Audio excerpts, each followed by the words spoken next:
আর আরো একটা মজার বিষয় যে ওর সাথে কথা বললো তো একটা বিষয় জানলাম যে যেখানে যাচ্ছি সেখানে একটা নাম কমন যে ভাইয়া ডক্টর মিজানুর রহমান আজারীকে চিনেন কিনা, তার বাসায় কোথায়, এগুলো জিজ্ঞেস করে।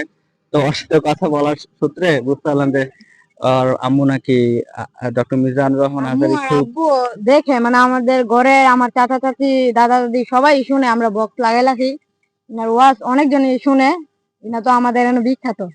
তার মানে মানে এখন এটা বোঝা যাচ্ছে যে এখন গ্রাম থেকে গ্রামের সমস্ত জায়গাতে আহ যে ইসলামের ওয়াজ বিষয়গুলো, গুরুত্বপূর্ণ বিষয়গুলো সেগুলো ছড়িয়ে যাচ্ছে এবং এটা গুরুত্বপূর্ণ একটা অবদান রাখতেছে ডক্টর মিজানুর রহমান আজহারী। তো আমরা আশাবাদী যে তিনি ইসলামের খেদমত করবেন প্রচুর পরিমাণে, আরো এখন যেরকম করতেছেন ইনশাআল্লাহ। তো ইনশাআল্লাহ আমরা আজহারী সাহেব থেকে আরো নতুন কিছু প্রত্যাশা করতেছি ইনশাআল্লাহ। প্রিয় দর্শক, এই টাইপের ভিডিওগুলো পাওয়ার জন্য চাইলে কিন্তু আপনি আমাদের পেজটিকে ফলো করে আমাদের পাশে থাকতে পারেন, যেন আমরা সমাজের বাস্তব চিত্রগুলো তুলে ধরতে পারি অ্যাজ আ লার্নিংফুল একটা বিষয় হিসেবে।